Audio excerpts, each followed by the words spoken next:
Okay. I have no direct question because I'm not able to sum up all what has been said today and to focus and invite you to sum up with us. We are too many, and but first I just want to say I have one impression, which is what you have also already mentioned. Somehow these contributions fit each or converge in some sort of articulated problem, articulated topic. I think we have managed at least to articulate some sort of problem, and you have already seen the problem of time, the problem of past, the difference between dance and choreography. Just add more of these things. Theater and exhibition. Yeah, there are many layers. But what is most interesting, there is obviously, I don't know how well articulated, but a common ground. Common ground, this is interesting. There are performers, there are theorists, I have nothing to do with performance, but something is in the air, and this is what has been articulated. This is my first general impression. We have to deal with something that can be well critically reflected, analyzed, and obviously this turn in performance obviously really happened.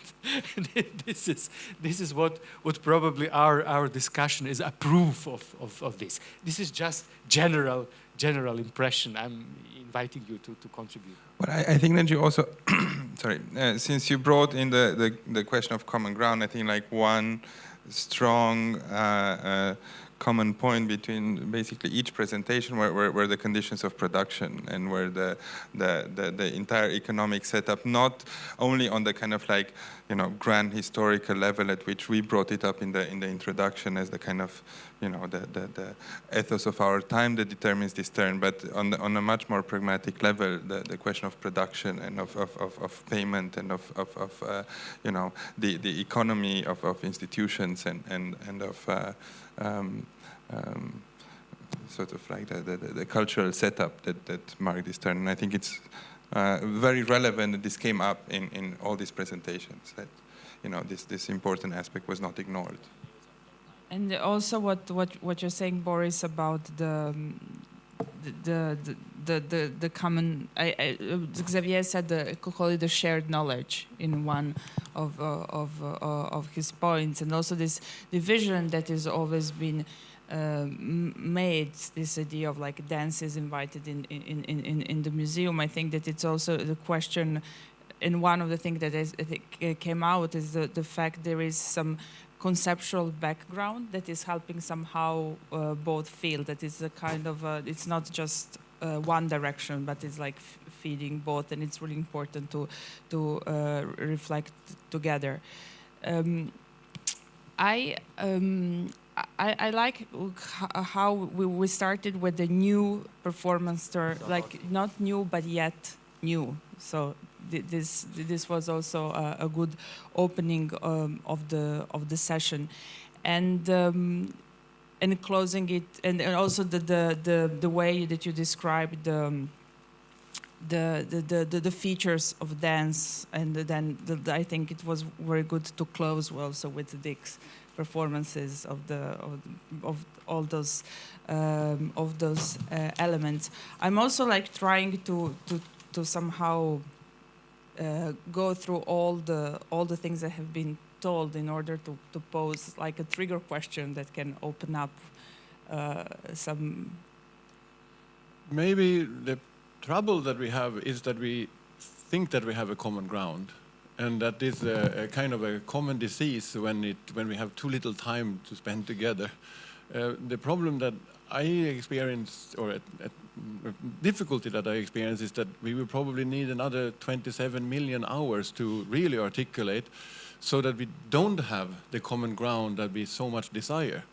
And there is a problematic here, is that this common ground is exactly a common ground, but it doesn't have a position.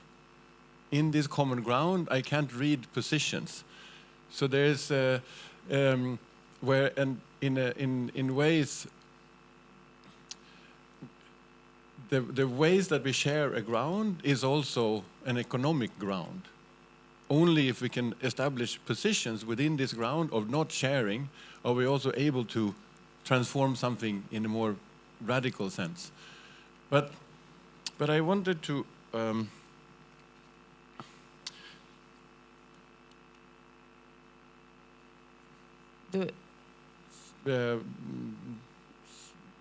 articulate one of these 27 million hours. And the one tricky thing, or another troublesome thing, is then how is this conversation happening today? So somebody here talks to somebody there, and how this is a response to a certain kinds of authorizations. So we up here, ways of lecturing in a scholarly manner, being somewhat enthusiastic, being way too artistic, somehow conscious and slightly constipated, and so on. All these things are answering to certain kinds of judges. So maybe there's also something that I missed today, is that is a sense of irresponsibility, and in so matter that we also, as making art, is also a matter of being seriously irresponsible.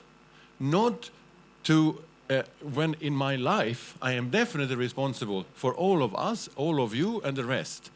But in that comes out up here, when we are making art, this is not a prothesis or a prolongation of me as my life, but rather, in order for other kinds of experience to take place, there is also an importance of distinguishing where and what kinds of responsibilities, which is also then a response to how Xavier was talking about making art in the museum, where this turns again, right? How, as a dance maker or a choreographer, do I pose a responsibility both to the museum but also to my own forms of expression, so that when dance comes to the museum, we are not a Saturday entertainment, which is when we bring the black box to the white cube, or make some sort of, at 3 o'clock we gather up in the atrium. Neither are we making ourselves established within the museal frame / Tino Segal, but rather superimposing frames and saying, now our responsibility as choreographers is to go to the museum maintaining ourselves as choreographers, problematizing exactly the superimposition into new kinds of face spaces or constructions that needs new kinds of compatibilization. But I would follow up what you were. Oh, sorry. Okay. I wanted to follow up just while you had the mic. What Bojana, with this idea of the common ground and what happened, and responsibility, it just reminded me of how Bojana finished her presentation, talking about what happened when a dance pop up in the museum, like who is a choreographer, who is the artist. But maybe I come back, Sergey, if you wanna. No, you can finish. No, I wanted. I don't know if Bojana can hear us, or if she. I hear you perfectly. Yeah. Yeah, so I would like you, if you can respond to that, because I can't really like how you finish your presentation. So if you can, it's weird to talk with your voice behind. If you can just comment on that, or also what Martin just said. Well, I think that there were 2 or 3 problems that there's an echo. Maybe I put, wait a minute, I put headphones, and then I guess we avoid the echo. Hello? Yeah, we hear you well. Do you hear me? Yes, we can hear you well. Okay. There are 2 or 3 problems that are related that I didn't have time to address. And I think they're linked with responsibility. There is one thing of the dismantling of the public sector and art as public good, which I think theaters are suffering the most. And in this moment, museums and the visual arts institution, the art world and its institutional context accommodates dance and performance. So I think we have to understand what this transition means. That's something that I try to point out in terms of the material conditions, that the base for performing and making. So it's very difficult to defend theater, but it's important to defend the places of production, where production can take place and that it doesn't get outsourced into a private sphere. So to claim the public sphere of the art in general. And I think that's what artists also share as a responsibility with curators, and because we're talking about the basic infrastructure, and it has a political significance in our society. So that's one thing.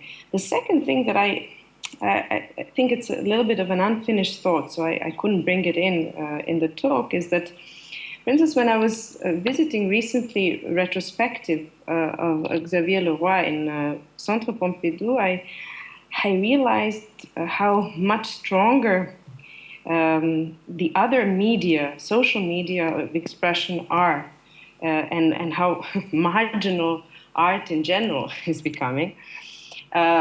So in the individual retrospectives of the dancers, a common reference would be a video clip, a YouTube clip.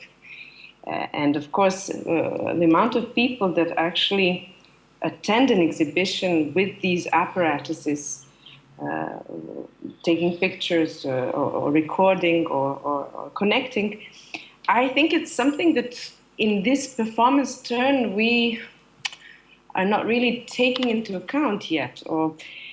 And I'm not nostalgic. It's not that I would defend the live event and the co-presence of bodies to death, It's just that I'm wondering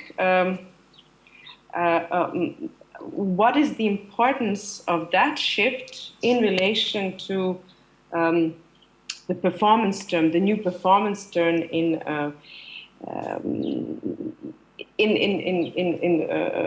visual arts curating practices and in arts practices in general.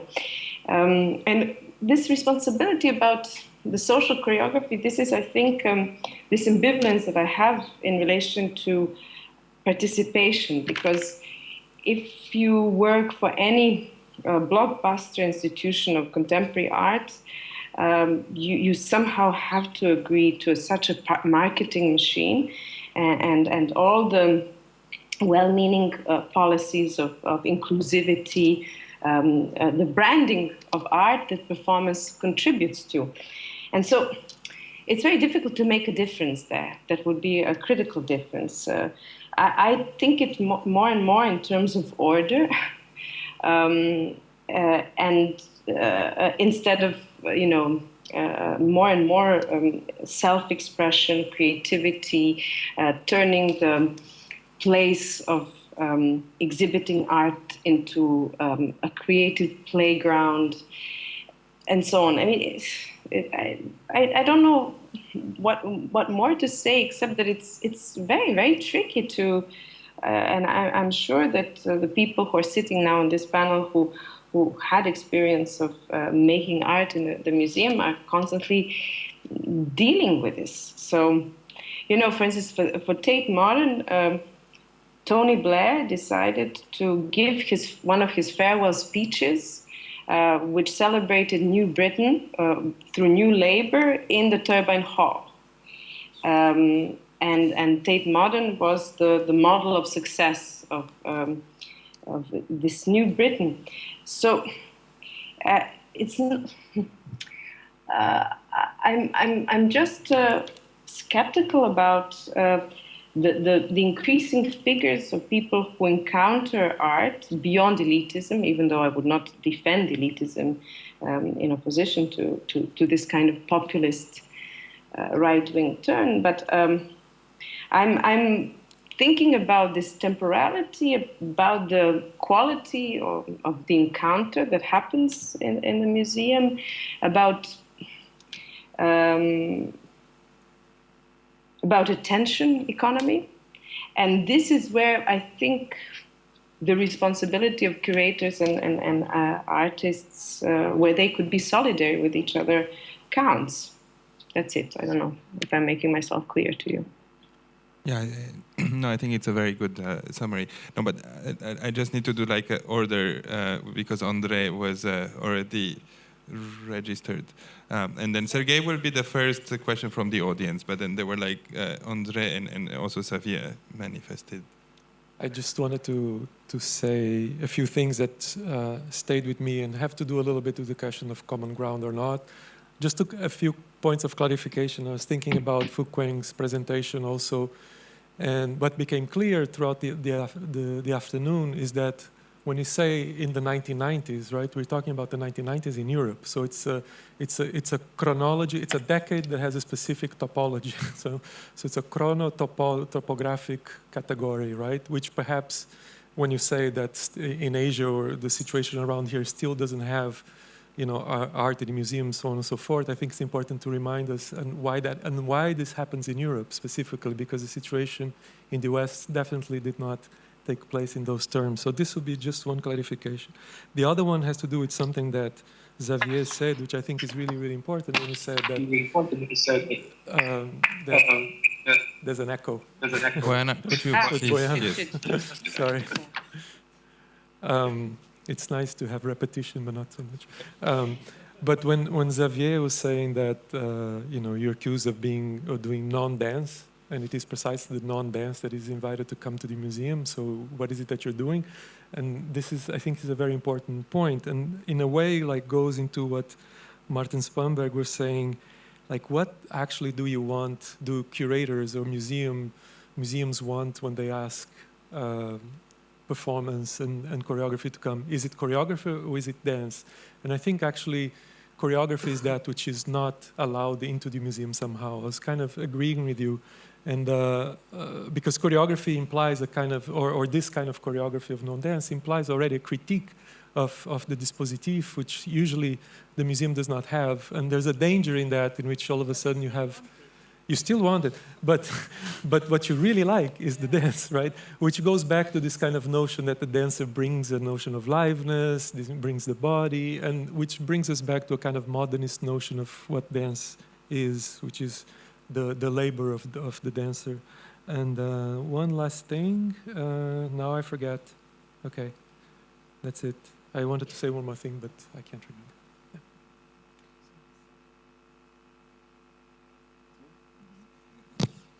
Thank you.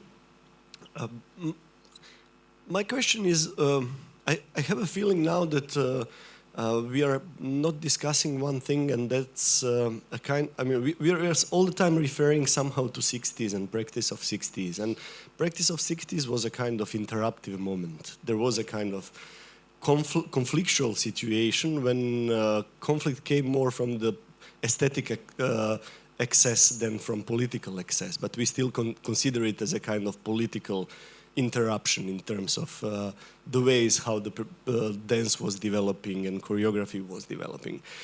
What we witnessed today is somehow that the choreography coming to museums or coming back to museums becomes much more consensual practice, inclusive practice, if I understood Bojana well. So all the process of everything that the choreography had in 90s in dispositif of theater, it completely lost in museums. It's basically becoming a way to include people, which is very regular process in museums for last few decades also. And what I wonder is, I mean, if everybody realized that neoliberalism doesn't care so much about transgression, about gender problems, it's very inclusive for the freedom of speech, etc. So Marina Abramović is basically not so interested anymore as one who interrupts, but the one who repeats or invokes. What is the role of dance in this institutional frame? And for me, this is very important. I'm so sorry that now that I'm on the last day of the discussions, because my text is so much about the things which were discussing today. But what I'm wondering is basically, how do we reflect the fact that performance is a collective product, which is not produced by the conditions of what is usually presented in the visual arts. So the mode of production is very much different. The conditions of production are very much different. And this move doesn't reflect at all what stays in the performing arts institutions, which are going towards the logic of art market and focusing more on presentation instead of production. And generally, what is disappearing today is a focus on production, and what appears more and more is this logic of consensual involvement of people, audience, care for the audience, reflection on their desires, production of desire, etc. So I mean, if I don't know, correct me if I'm wrong.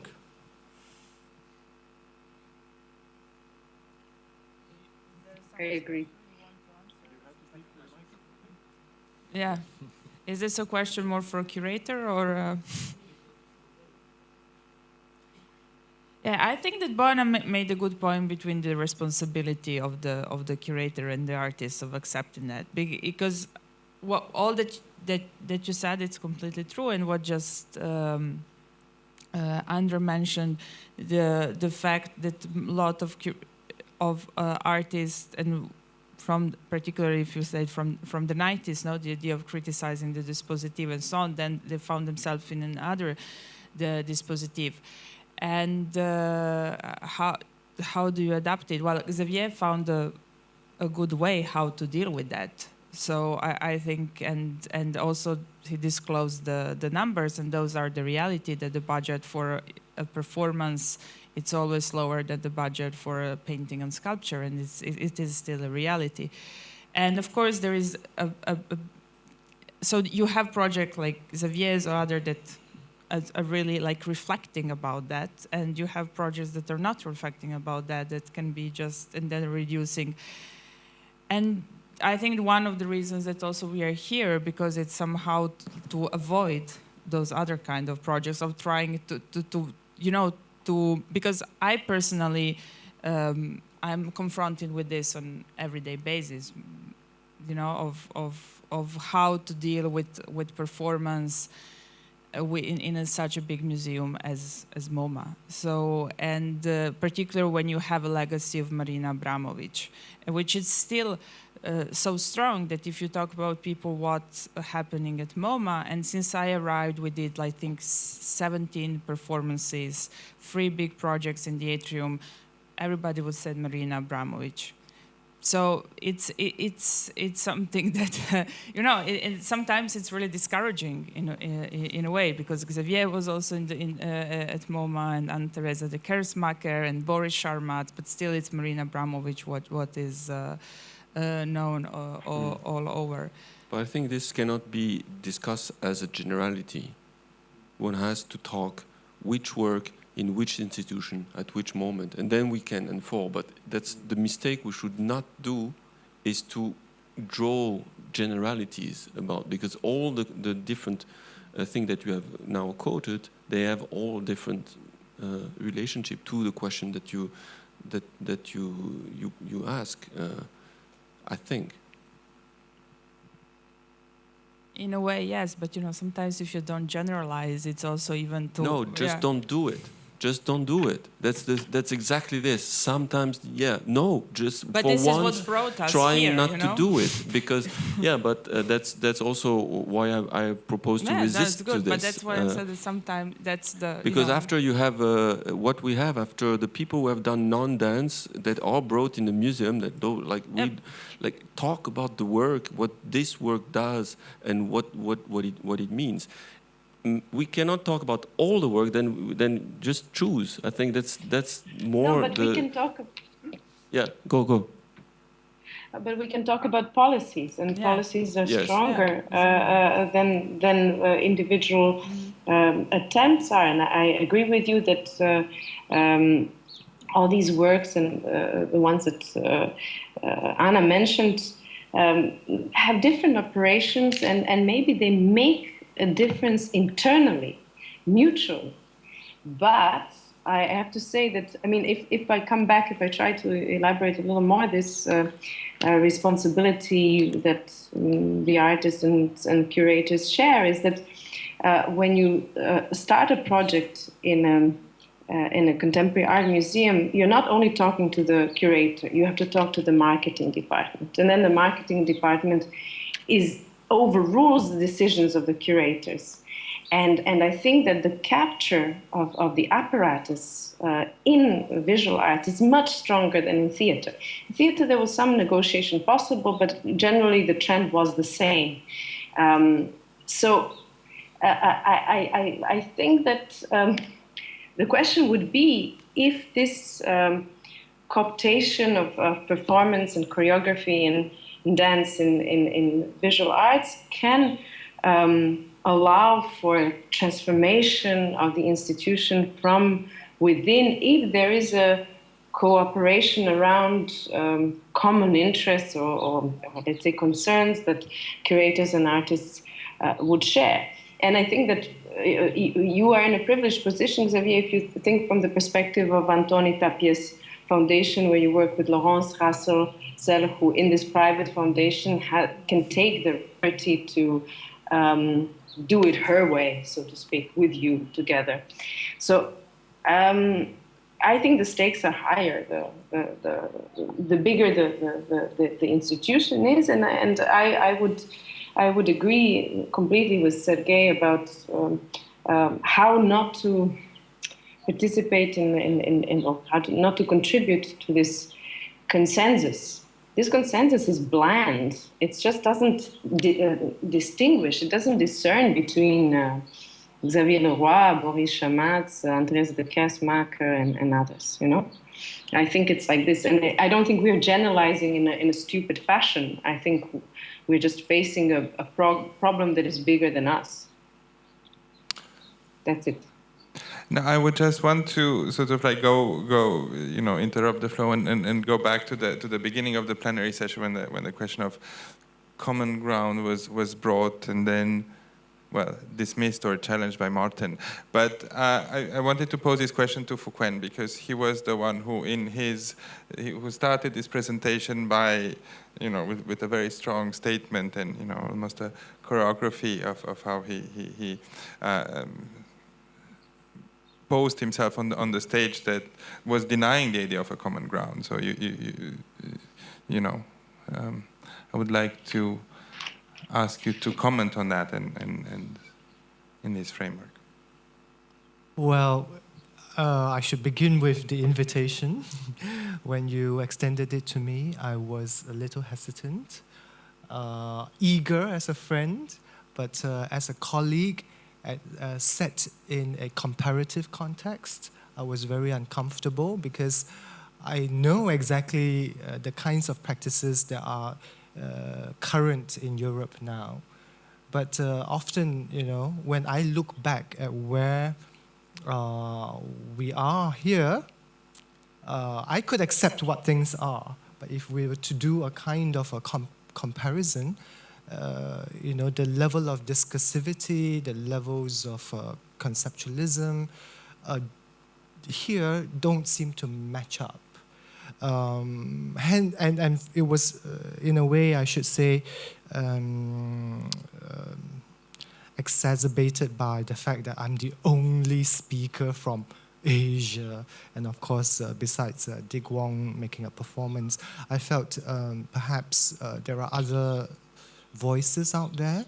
My colleagues who are working at other parts in Japan, for instance, could have been part of this panel to provide an account of what is happening there, say.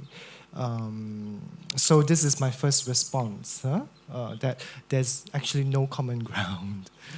But that said, I'm also very disturbed in a way, if I may look at the kinds of consumption patterns that have been occurring in the museums in the West, that the same circulation is happening, that they are circulating only white voices, white representations, white practices, everything is white. For me, there is no global dialogue yet extended to other parts of the world. I think that kind of hospitality must happen so that it can force the museum itself, it can force the curators, it can force the public to confront something else apart from, names or, drawn or practices that hark back to the 60s, 70s, kind of renovated and with a certain criticality for present consumption, but nonetheless still basically locked in its own and, having its own dialogue and its own discourse. It is, for me, I would like to be part of that conversation at one point, so that there's some kind of contestation. Right now, the exclusion is simply deafening. And it's just simply unglobal. And this is strange. Of course, these are huge institutions who have the means, who should have those ambitions. But no, it's only Ai Weiwei, Ai Weiwei, Ai Weiwei.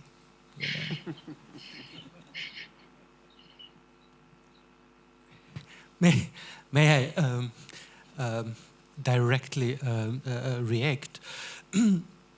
This is very interesting to open this problem, but I don't believe that the logic, classical identitarian logic of dealing with this problem, which always triggers not a dialectic, but a simple play of inclusions and exclusions, works. I mean, it works only if we will articulate some sort of agonistic situation of a struggle, of a political conflict. This is where it should happen. So that we think, okay, Asia or the East is excluded. It is the definition of not only Asia, of the rest, to be excluded. This is how it exists. This is the mode of existence. The problem is how those who are aware of it, how, in what sort of discourse they can deal, not with the element of exclusion and inclusion. This would be, the protest. This would be triggering a political conflict, which I would welcome. But in a discussion like this one, this was beautiful of you to quote Walter Benjamin at the end. This is from the famous text Task on of the translator. Translation by Walter Benjamin, which is precisely applied to this global space.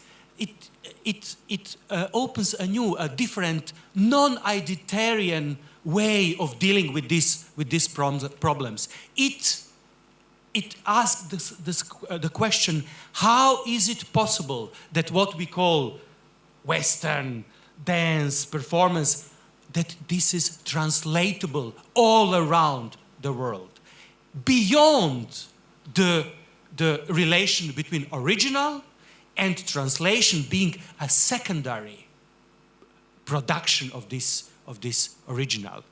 This translatability, which is not only performance, it's a communism, it's a modernism, which is precisely here in Hong Kong when you face the translatability of these cultural concepts like modernism, that we can in this setting open this question of translational processes. Otherwise, and this would be also this happens already. Political and military conflicts between East and West, as you know. This is already ongoing problem. I just have a quick, or maybe not so quick, question.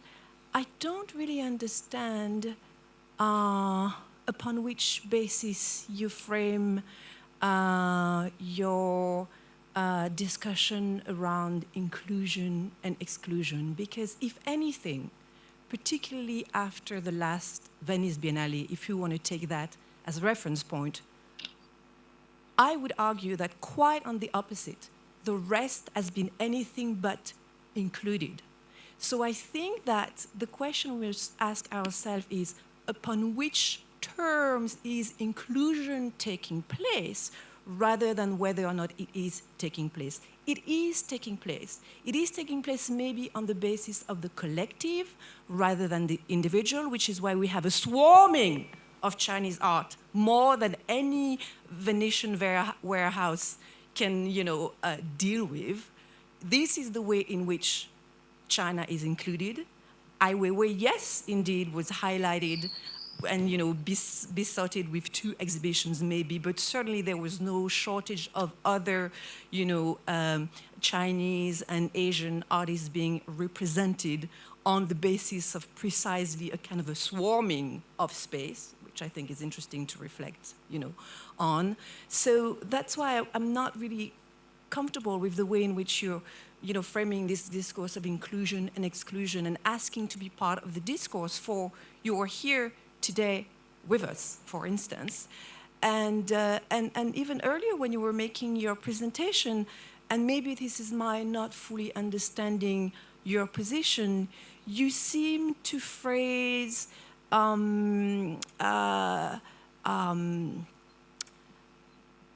your practice and its surrounding discourse in terms of having to match up or catch up with a discourse that the West would have arrived at. And that I have fundamental difficulties with as a fellow non-Western yet American-based European citizen. So I'm just, maybe also anticipating some of what I will say on the third day, but I just wanted to reframe a bit this discussion around inclusion and exclusion. First about the assumptions that I make, or rather the impression I've given.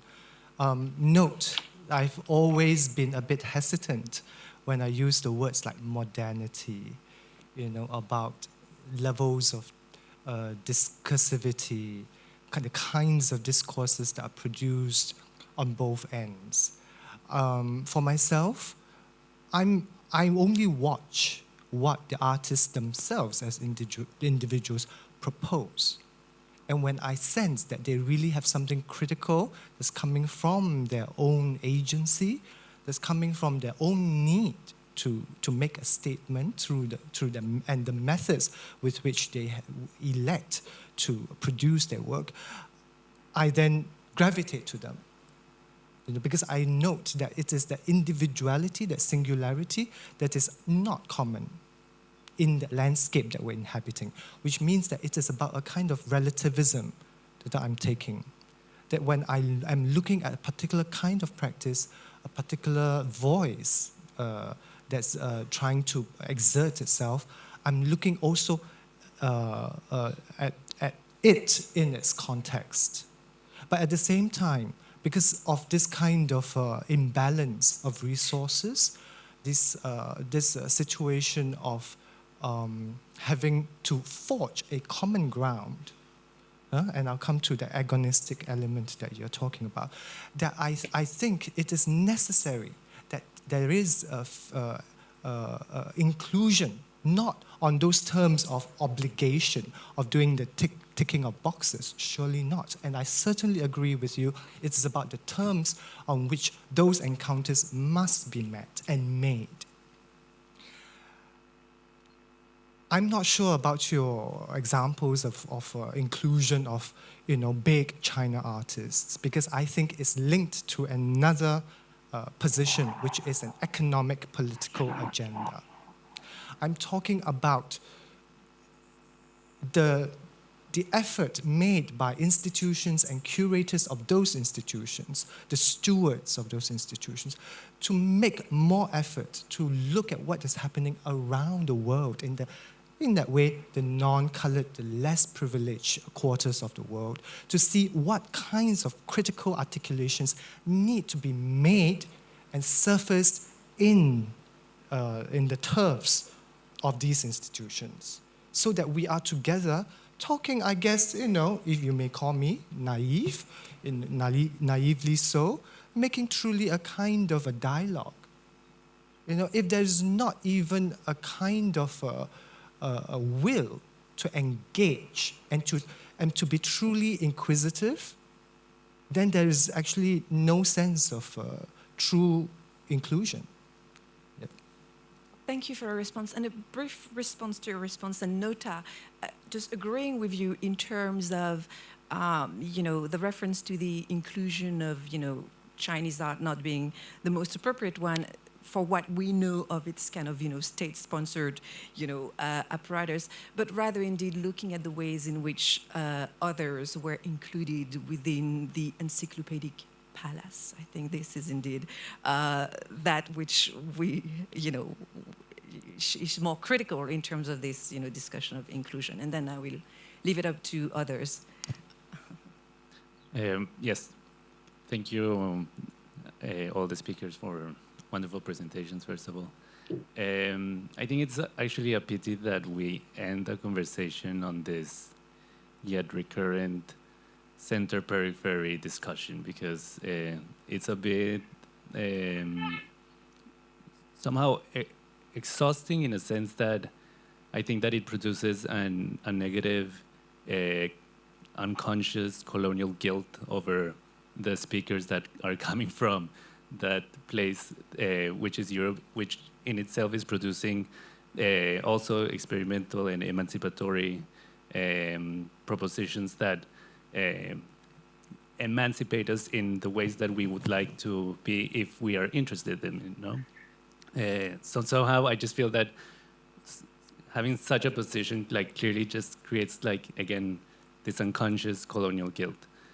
And what I found precisely interesting about your position, what you brought, or the positions that you wanted to bring, it's something clear that actually Europe doesn't have, and that's something that is quite to highlight about things that are outside of Europe, where the folk, the mundane, the vernacular, what in the arts are called the traditional, is happening simultaneously to live and to contemporary artistic production. And there's actually, Europe actually doesn't have that, And that's something that is, not that it makes it better or good, but it actually, when I heard your presentation, was like, wow, how rich and even more complex, perhaps in another way, I understand your plea that the powerful apparatus that has the big budgets and has the big structures that are creating grandiose discourse should include, but yet again, this position of self-marginalizing, I don't think is actually at all an active one, but something that it petrifies even the audience that is locally here, no? And yes, and also just a small proposition, like when you speak of like, oh, why we didn't bring Japan. I mean, I personally feel that it's still complicated to speak of Japan as being marginal when in the arts and in live arts and in fine arts, Japan was also part in some way of the West, no? Anyway, but this is a very specific discussion. Yeah. Can I just ask a question and not a comment? Hold on. Yeah? I think this is very good comments, but we also have a little of a time issue. Wow. But I also very much wanted to do a couple of super quick remarks. One is to make a differentiation in between economy and financial. So when Xavier talked about cinema tickets is $9.99, that's economy. And we should also, but when mentioning Facebook, it's rather a financial economy. It's rather finance.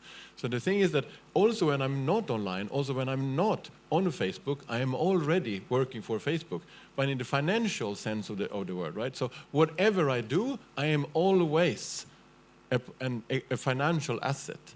And this is also coming into the idea here of inclusion, exclusion.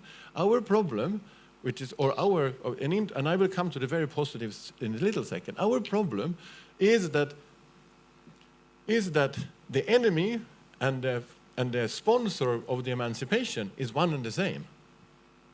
The problem is that we fight capitalism with the money of capitalism. It is a little bit of a dead situation. So we have to go somewhere else. There is no other money. There is no other money.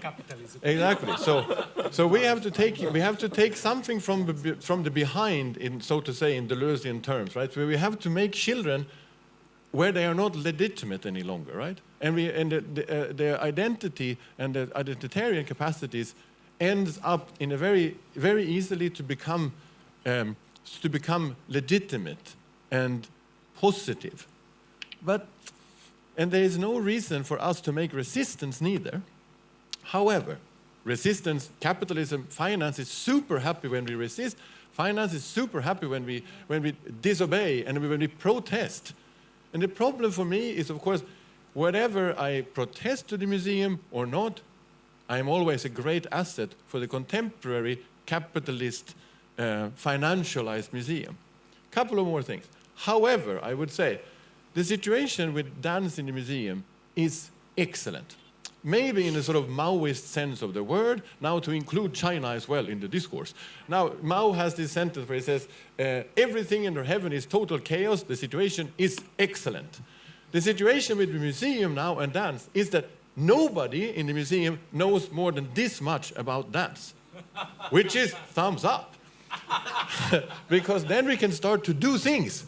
Instead of defending territories and so on, what we can do. For me, the situation with the museum, dance in the museum, is an excellent opportunity. And there are openings to this where, no, there's no resources. No, there's no opportunities for this and for that and for this and for that. But maybe we have to kind of listen to a Zizek'ian proposal, right? The first thing that we have to fight against is our desire to belong. Can I, when I move into the museum, both allow me to not become a museum artist, but also not any longer having to be a fucking choreographer, but elaborate some other capacity that is not a recuperation, which is not a repetition, which is not a rumination on, but an altogether different. So, which is to say, certainly we should have accounts with history, but we should definitely not remember it. So I would want to propose something that I find in two things. The number one is, how do we understand the position, the performance being as contemporary as the audience? I see a lot of performances where it's contemporary on stage, but the audience is still located in a deeply bourgeois sense. So there is something like, no, I want you to continue to Instagram me. I want you to do me on Facebook, etc. So that not because I like Facebook, but because if we say turn off your phones now, then we have also said, oh, so dance is now something that is besides life, where we should recreate in a sense that was uncool already in 1957. So how can we think a dance think dance in the museum as something that is an opportunity to reconsider what life can be in its totality, not to create a little bit of a better situation?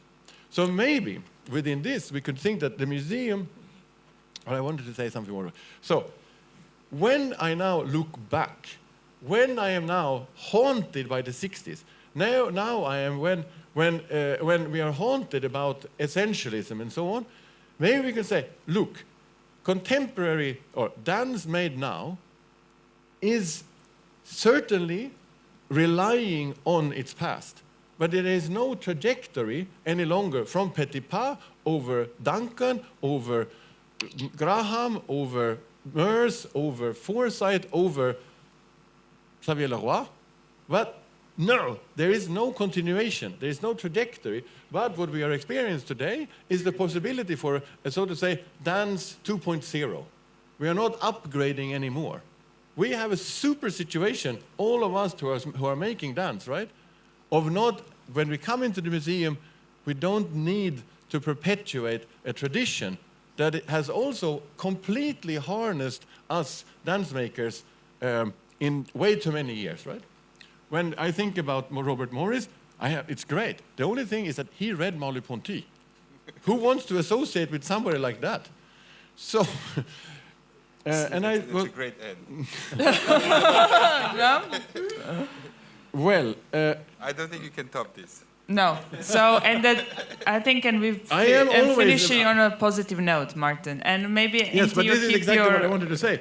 Is that look, we have an absolutely marvelous situation of not having to turn off the light in the auditorium. Excellent situation, you said. An absolutely excellent situation. Well, I will finish on a note of the excellent. And anyway, we are here tomorrow, and I hope also to see the public tomorrow, 2:30. Yes, and Cosmin and I will exercise to keep the time better. We're promising. Please don't. You know, there's a situation here. Our job is to make you not able to keep the time. And you, yeah. And you were good in that, and we're also very thankful for that. Thank you so much.